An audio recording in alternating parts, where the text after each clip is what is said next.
மேஷ ராசி அல்லது மேஷ லக்னக்காரர்களே, சவால்கள் எவ்வளவு பெரிதாக இருக்கிறதோ அதை தாண்டி வருவதில் கிடைக்கும் பெருமையும் அவ்வளவு அதிகமாக இருக்கும்.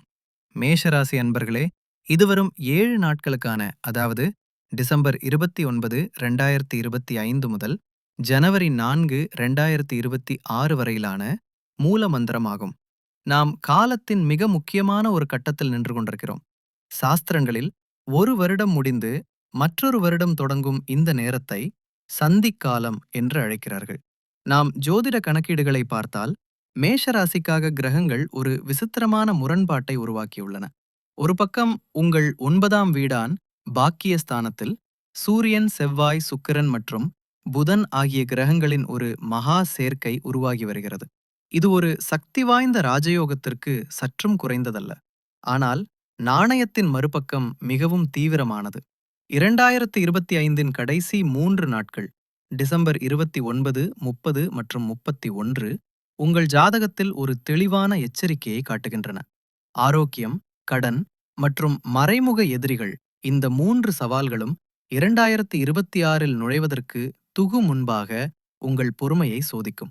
முதலில் உங்கள் 9ஆம் வீட்டை பார்ப்போம். அங்கே தனுசு ராசி இருக்கிறது. அங்கே என்ன நடக்கிறது? அங்கே 1, 2 அல்ல, 4 சக்தி வாய்ந்த கிரகங்கள் கூடியுள்ளன. உங்கள் ஆத்மாவான சூரியன், உங்கள் ராசிநாதனான செவ்வாய், ஆடம்பரத்திற்குரிய சுக்கிரன் மற்றும் புத்திசாலித்தனத்தின் காரகனான புதன், இவர் டிசம்பர் 29 அன்று இதே வீட்டில் நுழைகிறார். ராசிநாதன் பாக்யஸ்தானத்தில் அமர்ந்து கூடவே சூரியன் மற்றும் புதன் போன்ற மித்திர கிரகங்கள் இருந்தால் அது தர்மாதிபதி யோகம் போன்ற பலனை தரும். இதன் அர்த்தம் என்னவென்றால், இந்த வாரம் உங்கள் நாட்டம் ஆன்மீகம், தர்மம் மற்றும் சரியான பாதையில் நடப்பதில் இருக்கும். இறைவன் உங்களுடன் இருப்பதை நீங்கள் உணருவீர்கள். நீண்ட கால திட்டமிடலுக்கு இந்த நிலை மிகவும் சிறப்பானது. ஆனால் நான் சொன்னது போல் ஒவ்வொரு நாணயத்திற்கும் 2 பக்கங்கள் உண்டு. நம் மனம், அதாவது சந்திரன், இந்த வாரம் மிகவும் உணர்திறன் மிக்க நிலையில் பயணிக்கிறார். வாரத்தின் தொடக்கத்தில் டிசம்பர் 29 மற்றும் 30 தேதிகளில் சந்திரன் உங்கள் லக்னமான மேஷ ராசியிலேயே இருப்பார். மேலும் டிசம்பர் 31 வருடத்தின் கடைசி நாள் அன்று காலை 9:30 மணிக்கு சந்திரன் உங்கள் 2ஆம் வீடான ரிஷபராசியில் நுழைவார். இப்போது நீங்கள் கேட்கலாம், இதில் என்ன பிரச்சனை என்று. பிரச்சனை என்னவென்றால், எங்கள் ஜோதிட தரவுகளின்படி டிசம்பர் 29, 30 மற்றும் 31 ஆகிய தேதிகள் குறிப்பாக கவனமாக இருக்க வேண்டிய பட்டியலில் வைக்கப்பட்டுள்ளன. எதில் கவனம்? இந்த 3 வார்த்தைகளை நினைவில் கொள்ளுங்கள்: ஹெல்த், டெட் மற்றும் எனிமி. ஆகவே நிலைமை என்னவென்றால், ஒரு பக்கம் 9ஆம் வீடு உங்களுக்கு பறந்து போ, வானத்தை தொடு என்று சொல்கிறது. மறுபக்கம் சந்திரனும் காலமும் தரையை பார்த்து நட, இடறி விழலாம் என்று எச்சரிக்கின்றன. இந்த வாரம் நீங்கள் ஆக்சிலரேட்டர் மற்றும் பிரேக் இரண்டையும் ஒரே நேரத்தில் புத்திசாலித்தனமாக பயன்படுத்த வேண்டும். வாருங்கள், இந்த ஆய்வை இப்போது தனித்தனியாக பிரித்து பார்ப்போம். முதலில் நம் அனைவருக்கும் முக்கியமான விஷயத்தை பற்றி பேசுவோம்: வேலை மற்றும் பணம். டிசம்பர் 31 அன்று சந்திரன் உங்கள் தனஸ்தானத்தில் 2ஆம் வீடு செல்கிறார். 2வது வீடு பணத்தையும் சேமிப்பையும் குறிக்கும். அதே நாளில் கடன் தொடர்பான எச்சரிக்கை குறியீடும் செயலில் உள்ளது. இதன் ஜோதிட அர்த்தம் என்ன? வருடத்தின் இறுதியில் உங்கள் மீது அதிகப்படியான செலவு செய்வதற்கான அழுத்தம் அதிகமாக இருக்கும். நீங்கள் நண்பர்களுடன் இருக்கலாம், பார்ட்டியில் இருக்கலாம். அந்த அழுத்தத்தில் உங்கள் பாக்கெட் அனுமதிக்காத செலவை நீங்கள் செய்துவிடலாம். கடன் என்பது வங்கி லோன் மட்டுமல்ல. கிரெடிட் கார்டை ஸ்வைப் செய்வதும் கடன்தான். உங்கள் சேமிப்பை உடைப்பதும் ஒரு வகையான இழப்புதான். எனது ஆலோசனை இதுதான்: டிசம்பர் 31 அன்று உங்கள் பர்ஸை இறுக்கமாக வைத்திருங்கள். நீங்கள் உற்சாகத்தில் அதிகமாக செலவு செய்தால் 2026 தொடக்கம் பணக்கஷ்ட குற்ற உணர்ச்சியுடன் தொடங்கும். நீங்கள் பங்குச்சந்தை, ட்ரேடிங் அல்லது கிரிப்டோவில் பணம் முதலீடு செய்பவராக இருந்தால் காது கொடுத்து கேளுங்கள். டிசம்பர் 29 திங்கட்கிழமை உங்கள் சார்ட்டில் கற்றுக்கொள்வதற்கான நாள் என்று எழுதப்பட்டுள்ளது. டு லேர்ன் என்றால் கவனிப்பது, ஆராய்ச்சி செய்வது, படிப்பது. இதன் அர்த்தம் செயல்படுவது அல்ல. சந்தை உங்களுக்கு ஆசை காட்டலாம். இன்று பணம் இரட்டிப்பாகும் என்று தோன்றலாம். ஆனால் கிரகங்களின் நிலை சொல்வது என்னவென்றால், நீங்கள் யோசிக்காமல் பெரிய முதலீடு செய்தால் அது நஷ்டத்தில் முடியலாம். எனவே 29வது தேதி மார்க்கெட்டை பாருங்கள், புரிந்து கொள்ளுங்கள். ஆனால் உங்கள் கஷ்டப்பட்டு சம்பாதித்த பணத்தை பந்தயத்தில் வைக்காதீர்கள். வேலை அல்லது கரியர் ரீதியாக இந்த வாரம் நிலையானதாக இருக்கும். சனி பகவான் இன்னும் உங்கள் 12ஆம் வீடான மீன ராசியில் அமர்ந்துள்ளார். 12ஆம் வீடு வெளிநாட்டை குறிக்கிறது. நீங்கள் ஒரு வெளிநாட்டு நிறுவனத்தில் வேலை செய்கிறீர்கள் என்றால் அல்லது உங்கள் வாடிக்கையாளர்கள் வெளிநாட்டில் இருந்தால் இந்த வாரம் உங்களுக்கு நல்லது. ராகு உங்கள் 11ஆம் வீடான லாபஸ்தானத்தில் கும்பராசியில் உள்ளார். 11ஆம் வீட்டு ராகு மிகவும் சுபமாக கருதப்படுகிறது. இது திடீர் பணவரவை தரும். எனவே வருமானத்திற்கு குறை இருக்காது. பணம் வரும். ஆனால் அந்த பணம் உங்களிடம் தங்குமா அல்லது 31ஆம் தேதி பார்ட்டியில் கரைந்து விடுமா என்பது முழுக்க முழுக்க உங்கள் கையில்தான் உள்ளது. இன்னொரு முக்கியமான விஷயம், டிசம்பர் 29 முதல் 31 வரை உள்ள எதிரி எச்சரிக்கை உங்கள் பணியிடத்திற்கும் பொருந்தும். ராசிநாதன் செவ்வாய் 9இல் இருப்பதால் உங்களுக்குள் தன்னம்பிக்கை அதிகமாக இருக்கும். நீங்கள் பாஸுக்கு ஒரு ஆலோசனை வழங்கலாம் அல்லது சக ஊழியரின் தவறை சுட்டிக்காட்டலாம். ஆனால் கவனமாக இருங்கள்.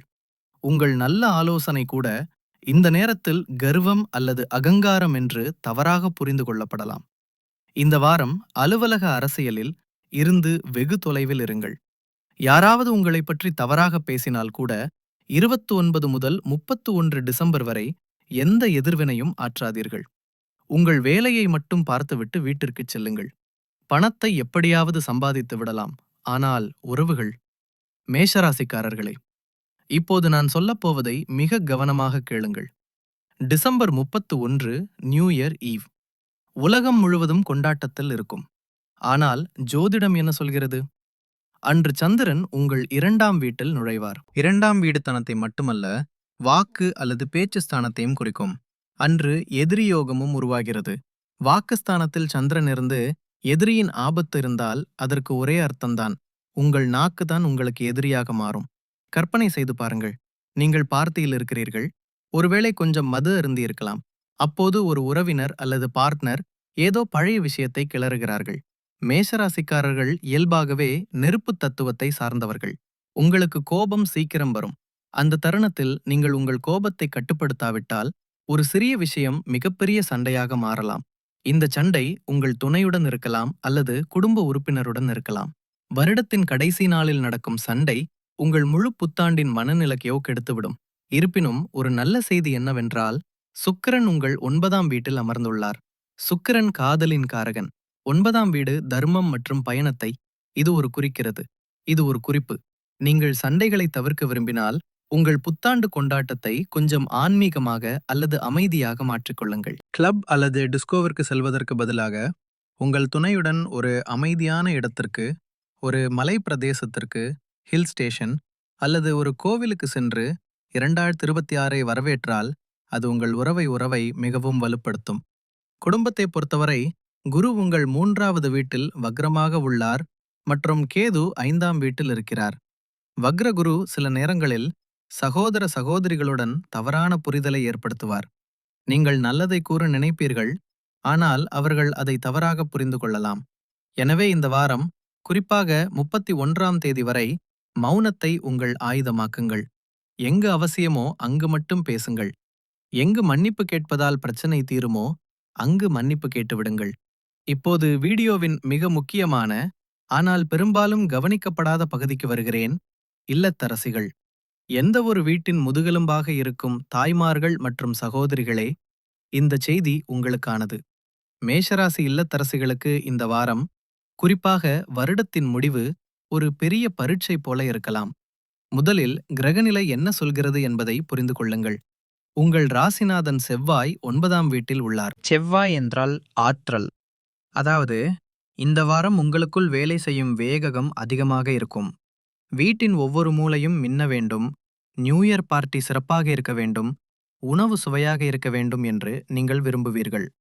ஆனால் இங்கே ஒரு கண்ணி உள்ளது.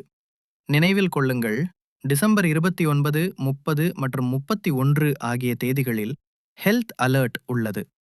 பெண்கள் பெரும்பாலும் ஆர்வத்தில் தங்கள் ஆரோக்கியத்தை மறந்துவிடுவார்கள். செவ்வாய் உங்களை ஓட வைத்துக் கொண்டே இருப்பார். ஆனால் 12இல் இருக்கும் சனி உங்களை உள்ளுக்குள் சோர்வடையச் செய்வார். நீங்கள் 29 மற்றும் 30 தேதிகளில் ஓய்வு எடுக்கவில்லை என்றால் 31ஆம் தேதி மாலை கொண்டாட்டத்தின் போது நீங்கள் ஒற்றை தலைவலி, இடுப்பு வலி அல்லது அதிகப்படியான சோர்வை உணரலாம். என் ஆலோசனை: எல்லா சுமையும் உங்கள் தோள்களில் ஏற்றிக்கொள்ளாதீர்கள். வேலையை பகிர்ந்து கொள்ள பழகுங்கள். இரண்டாவதாக, டிசம்பர் 31 அன்று சந்திரன் உங்கள் தனஸ்தானத்தில் செல்கிறார். அங்கே டெட் மற்றும் எக்ஸ்பென்சஸ் எச்சரிக்கை உள்ளது. ஒரு இல்லத்தரசியாக வீட்டின் பட்ஜெட்டை நீங்கள்தான் நிர்வகிக்கிறீர்கள். இந்த வாரம் நியூ இயர் உற்சாகத்தில் யோசிக்காமல் வாங்கும் யோகம் உள்ளது. வீட்டு அலங்காரம் அல்லது விருந்தினர்களுக்கு விலையுயர்ந்த பரிசுகள் வாங்குவதில் பட்ஜெட்டை மீறிவிடலாம்.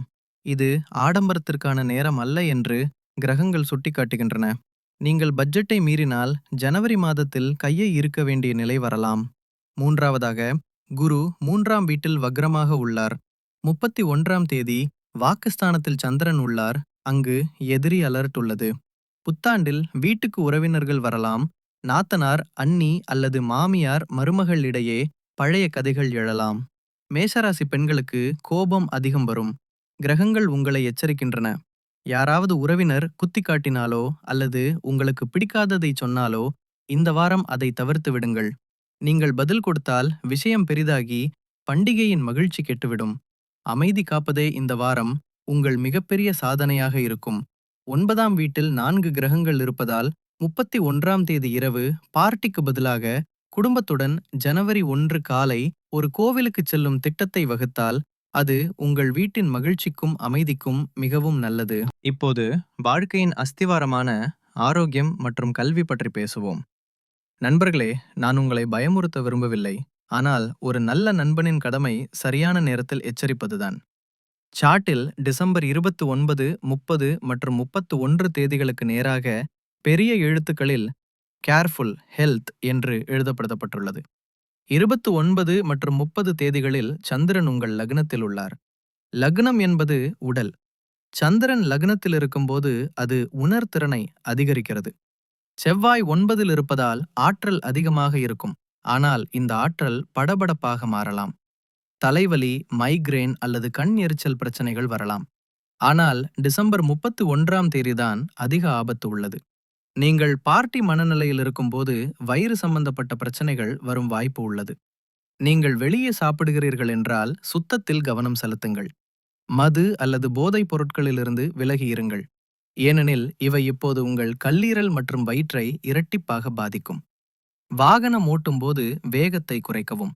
மேஷராசிக்காரர்களுக்கு வேகம் பிடிக்கும்தான். ஆனால் இந்த வாரம் ரேஸ் ஓட்டுவதற்கானது அல்ல. இப்போது என் மாணவர் நண்பர்களுக்கு ஒரு பெரிய செய்தி. நீங்கள் மாணவராக இருந்தால் டிசம்பர் 25 முதல் 29 வரையிலான காலம் உங்களுக்கு பொற்காலம் என்று அறிவிக்கப்பட்டிருந்தது. இப்போது கவனியுங்கள். டிசம்பர் 29 திங்கள்கிழமை இந்த பொற்காலத்தின் கடைசி நாள். இதுவே கடைசி வாய்ப்பு. 29வது தேதி அதிகாலை 3 மணிக்கு கஜகேசரி யோகம் உருவாகிறது. குரு மற்றும் சந்திரனின் இந்த பார்வை தொடர்பு உங்கள் ஞானத்தையும் கவனத்தையும் உச்சத்திற்கு கொண்டு செல்லும். உங்களுக்கு புரியாத கடினமான பாடம் ஏதேனும் இருந்தால் அதை 29ஆம் தேதி படியுங்கள். நீங்கள் ஏதேனும் படிவம் நிரப்ப வேண்டும், கல்லூரிக்கு விண்ணப்பிக்க வேண்டும் அல்லது போட்டித் தேர்வுக்கு தயாராக வேண்டும் என்றால் திங்கள்கிழமை முழு மூச்சுடன் செயல்படுங்கள். செவ்வாய் முதல் ஆற்றல் கொஞ்சம் மாறிவிடும். எனவே 29வது தேதியின் 24 மணி நேரத்தையும் ஒவ்வொரு நிமிடமாக பயன்படுத்துங்கள். இந்த நேரம் மீண்டும் வராது. நண்பர்களே, நாம் நிறைய விஷயங்களை பேசினோம். வாருங்கள் இந்த வாரம் முழுவதையும் சுருக்கமாக புரிந்து கொள்வோம். எதையும் மறக்கக்கூடாது என்பதற்காக. இந்த வாரம் ஒரு கலவையான வாரம். 9ஆம் வீட்டு கிரகங்கள் உங்களுக்கு பெரிய பார்வையை கொடுக்கின்றன. ஆனால் சந்திரன் மற்றும் தேதிகள் உங்களை தரையில் நிதானமாக இருக்கச் சொல்கின்றன. 3 முக்கியமான தேதிகள் டிசம்பர் 29, 30 மற்றும் 31. இந்த 3 நாட்களில் 3 எதிரிகளிடமிருந்து தப்பிக்க வேண்டும். மோசமான ஆரோக்கியம், புதிய கடன் மற்றும் வாக்குவாதம். மாணவர்களுக்கு டிசம்பர் 29 ஜாக்பாட் நாள். முதலீட்டை பொறுத்தவரை 29ஆம் தேதி சந்தையிலிருந்து கற்றுக்கொள்ளுங்கள், லாபத்தை எதிர்பார்க்காதீர்கள். மேலும் நியூ இயர் ஈவ் அன்று உங்கள் வாக்கையும் பர்ஸையும் பூட்டி வையுங்கள். எத்தனை எச்சரிக்கைகள் இருந்தாலும் டிசம்பர் 29 உங்களுக்கு வாரத்தின் மிக சக்தி வாய்ந்த நாளாக இருக்கும். ஏனெனில் அன்று கஜகேசரி யோகத்தின் தாக்கம் இருக்கும். இந்த வாரத்தின் மிகப்பெரிய எச்சரிக்கை: எதிர்வினை ஆற்றாதீர்கள். யார் உசுப்பேற்றினாலும் யார் ஆஃபர் கொடுத்தாலும் 29 முதல் 31 வரை உடனே ஆம் அல்லது இல்லை என்று சொல்வதை தவிர்க்கவும். இப்போது பரிகாரங்களை பற்றி பார்ப்போம். இந்த சவால்களை எப்படி சமாளிப்பது?